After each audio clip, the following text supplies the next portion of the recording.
एक बेलपत्र, एक चावल का दाना, एक पुष्प, एक लोटा जल जीवन की सार्थकता है। श्रावण महीने की नवमी तिथि, कौन सी तिथि? नवमी, चाहे शुक्ल पक्ष की हो चाहे कृष्ण पक्ष की हो। 7 दुर्वा, कितनी दुर्वा?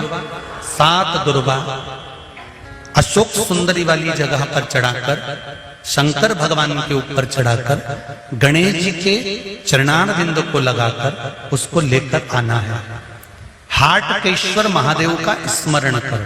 कौन से महादेव? हाटकेश्वर महादेव। उसको लेकर आइए।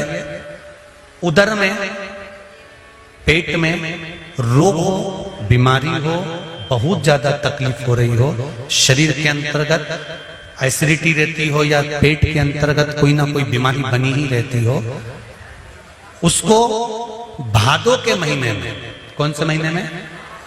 भादो के महीने में किसी भी दिन सुबह के समय जब आप वो दुर्वा लेकर आए, 5 दिन, 6 दिन, 7 दिन में एक एक कर कर खाली पेट उसको चबा चबा कर खा लो और पानी पी लीजिए।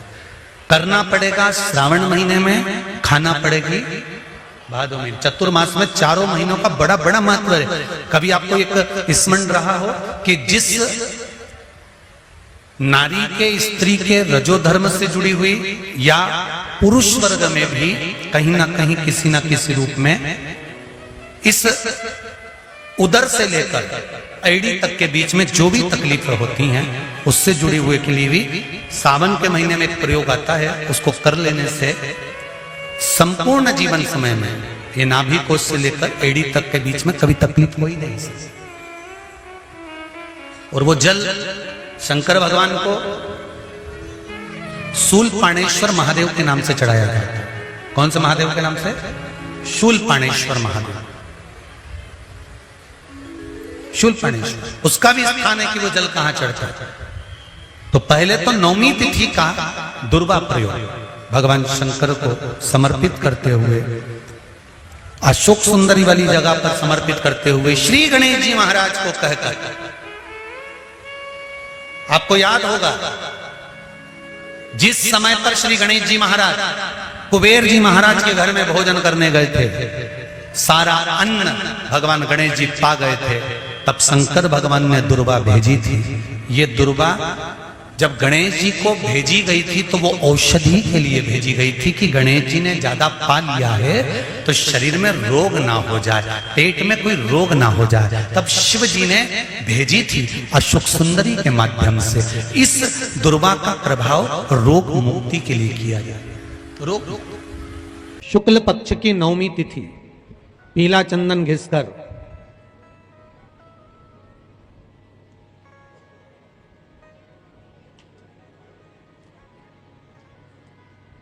उस चंदन को एक सुंदर पीपल का कोमल पत्ता, कोमल पत्ता मतलब एकदम, एक तो पीपल का होता है कड़ला पत्ता, एकदम कड़क हो जाता है, और एकदम होता है कोमल पत्ता।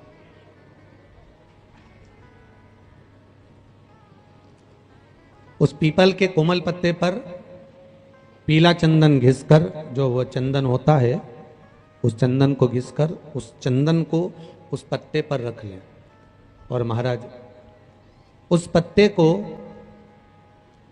मध्याह्न के समय पर, जैसे जब सुबह के समय पर सारी पूजन हो जाए, अर्चना हो जाए, भगवान शिव के मंदिरों में जल समर्पित हो जाए, उसके बाद में जब बाबा एकदम आनंद में विराजे हों, तब जहां शिवलिंग रखा होता है,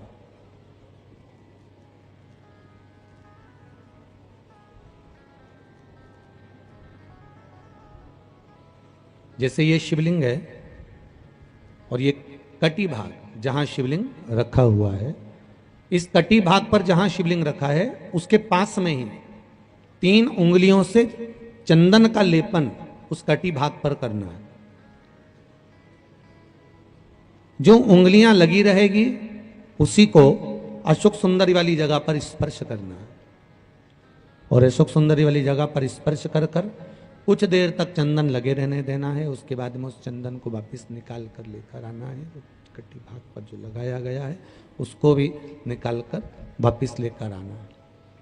फिर बाबा का स्नान नहीं कराना है, केवल चंदन लेकर आना है, उसी पीपल के पत्ते पर रखकर। एक डिब्बी में उस चंदन को आप रख लीजिए। कुछ दिन जिसकी नेत्र ज्योति कमजोर है, चश्मा लग रहा हो, श्रवण शक्ति कमजोर हो, सुनाई कम दे रहा हो, उसके कंठ से इस ठोड़ी तक उस चंदन का तिलक लगाना प्रारंभ कर दीजिए और नेत्रों के नीचे थोड़ा सा वो चंदन लगाना प्रारंभ कर दीजिए। लगभग 20 से 22 दिन तक आप उसका प्रयोग करिए और एक रुद्राक्ष का जल शिव को समर्पित कर कर उस जल का आचमन करना प्रारंभ कर लीजिए। लगभग 22 दिन लगेंगे। धीरे धीरे फिर जाकर डॉक्टर को जांच करा लेना, नेत्र की ज्योति बढ़ना प्रारंभ हो गई है। पर विश्वास के साथ में, भरोसे के साथ में, क्योंकि सबसे मूल अगर कुछ है तो विश्वास मूल है। मानो तो मैं गंगा मां हूं और ना मानो तो बहता पानी। अगर आपका विश्वास प्रबल होगा, भरोसा अगर प्रबल होगा, विश्वास अगर प्रबल होगा तो भगवान मिलेगा, और अगर विश्वास नहीं है तो परमात्मा नहीं मिल सकता।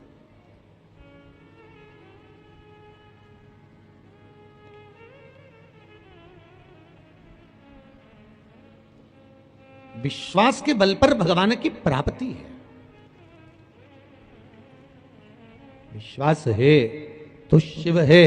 पानी का मटका, हंडा, भले तुम्हारे घर में नल से पानी आ रहा हो, आरओ का पानी आ रहा हो, तुमने आरओ लगा रखा हो, और उसके नीचे एक छोटा सा हंडा, मटका, कुछ भी, छोटा सा घड़ा, कुछ भी रखना जरूर चाहिए।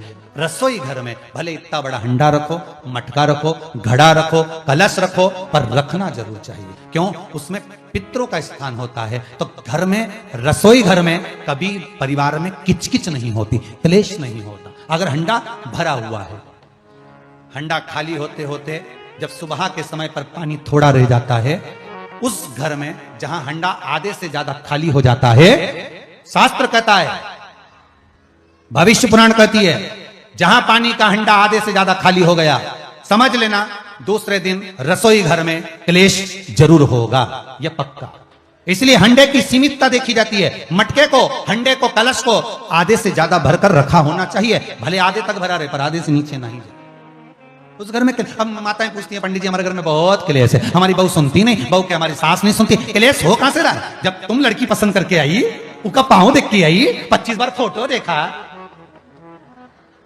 अपनी रकम तोड़वा तोड़वा के बहू को सोने की रकम चढ़वा दी, खुद ने अच्छी साड़ी नहीं पहनी, 10-10 हजार का सूट चढ़ा दिया, चुन्नी बेस, डब्बा दिया तैयार होने का, चप्पल दी नाप की, चूड़ी का नाप मंगवाया, इतना प्रेम, और घर पे आके जगदम्बा हो गई। कारण क्या है? इतना क्लेश कहां से आ गया? जब तुमने पसंद करी, तुमने देखी, लड़की वालों ने यहां देखा, लड़के वालों ने वहां देखा, जब एक दूसरे को देख के सब बात हुई है, संबंध हुआ, रात रात भर बात चली, फिर क्या हो गया?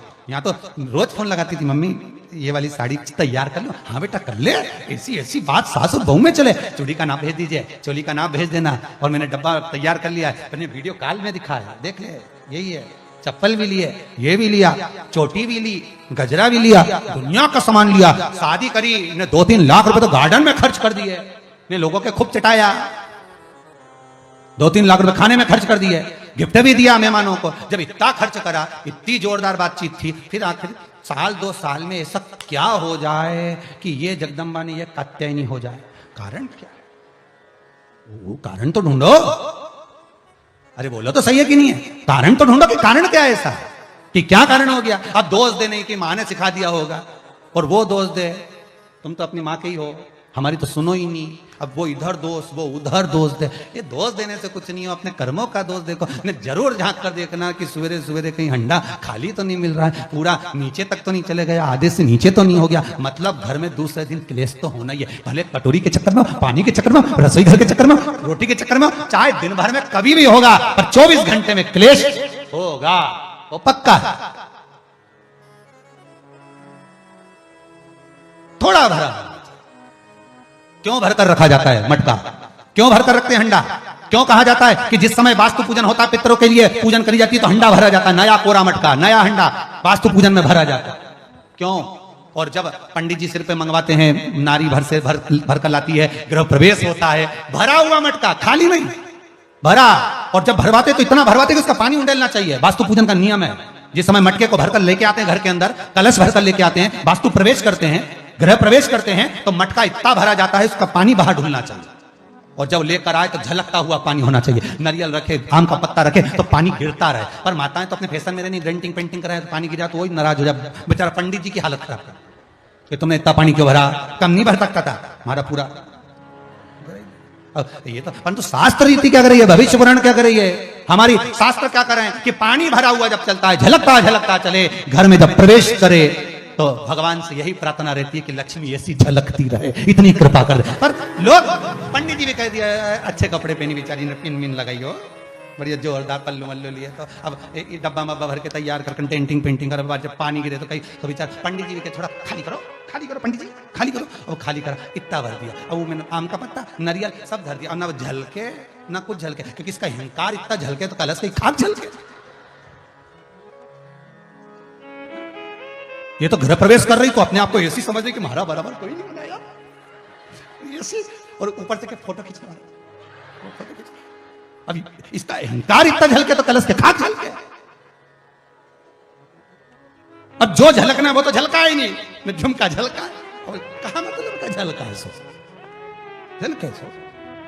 इतना सुंदर कहा है। हम पूरे छत्तीसगढ़ वालों से नहीं, पूरे देशवासियों से कहना चाहते हैं, हे छत्तीसगढ़ वालों, थोड़ा सा लालच देखकर, थोड़ा सा धन देखकर धर्म मत छोड़ना। दूध नहीं दे गाय तो गाय को रोड पर मत छोड़ना। और इच्छा अगर भगवान भोलेनाथ पूरी करने में देरी लगा दें तो भी एक लोटा जल मत छोड़ना। कोई कितना लालच दे, कोई कितना धन दिखाए, कोई कितनी भी संपदा दिखाए, तो भी अपना सनातन धर्म मत छोड़ना। अपना सनातन धर्म छोड़कर हमें कहीं नहीं जाना। इससे सुंदर कोई धर्म नहीं होगा जहां एक लोटा जल सारी समस्या का हल।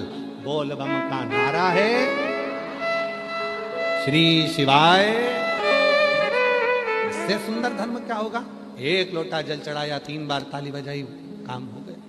और शिव पुराण तो यहां तक कहती है, भगवान शंकर की कथा तो यहाँ तक कहती है कि बाबा की कथा में, हमारे पास में कई लोग कहते हैं बाबा जी हमारे पास डमरू नहीं है, हम डमरू बजा सकते हैं। कोई ने कहा बाबा जी हमारे पास ये नहीं है, हम ये ला सकते हैं। यहाँ तक शिव पुराण कहती है, शंकर भगवान को प्रसन्न करने के लिए स्वयं देवताओं ने भी जो प्रयास करा, हाथ के डमरू नहीं, सामान के डमरू नहीं, अपने गाल के डमरू का नाद, गाल के डमरू का नाद किया। इसलिए आज भी बंगाल में, आज भी साउथ में, आज भी दक्षिण में गाल के डमरू बजाए जाते हैं। आपने देखा होगा कोई ऐसे दीवान को उड़ करता हुआ, कोई ऐसे करता हुआ। जब देवी की पूजन करते हैं, देवता की पूजन करते हैं, तो कई लोग डमरू का नाद करते हैं। इसको गल डमरू करते हैं। नहीं, हमारे पास कुछ नहीं। अरे तेरा ही दिया मैंने खाया पिया है, पूरा शुक्रिया तेरा शुक्रिया है, भोले बाबा ने बहुत दे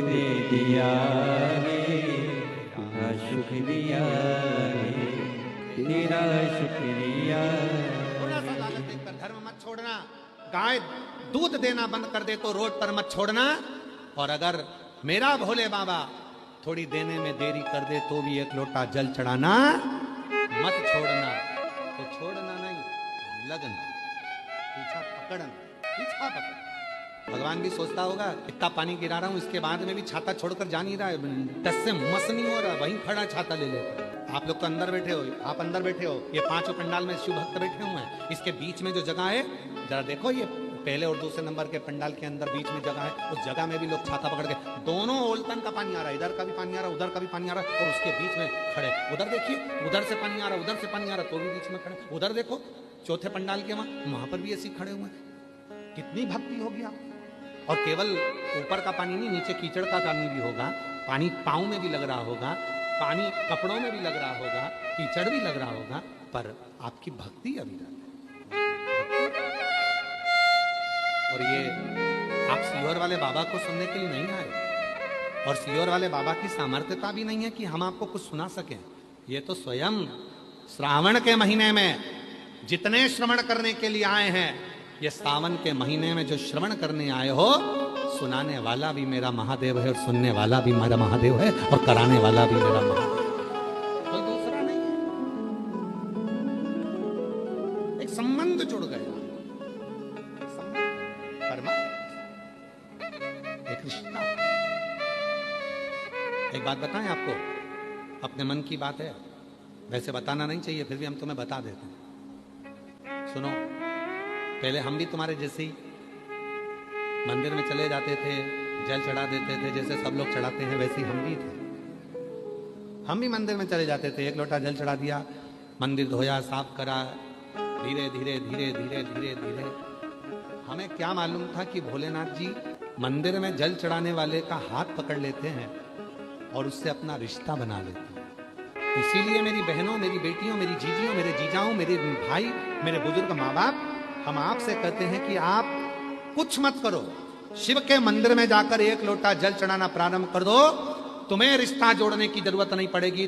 बाबा खुद तुम्हें अपनी बेटी बना लेगा, तुम्हें अपना बेटा बना लेगा और तुमसे रिश्ता जोड़ेगा। इतना सुंदर शिव महापुराण की कथा में तुम रुका जी चंचुला देवी को कह रहे, किसी मंदिर में नगाड़ा नहीं बजा सकते, मत बजा। किसी मंदिर में घंटा नहीं बजा सकते, मत बजा। किसी मंदिर में मंजीरा नहीं बजा सकते, मत बजा। किसी मंदिर में जाकर ढोल नहीं बजा सकते, नगाड़ा नहीं बजा सकते, मत बजा। पर शिव पुराण की कथा कहती है 5 ऐसे हैं जिनके चेहरे पर यदि आपके द्वारा मुस्कुराहट आ जाए तो समझ लेना कि आपकी जिंदगी नगाड़ों से, ढोल से, मंजीरे से और खुशियों से भर गई। 5 ऐसे। पहले नंबर पर है मां, दूसरे नंबर पर है पिता, तीसरे नंबर पर है बेटी, चौथे नंबर पर है बहू और 5वें नंबर पर है शिव का भक्त।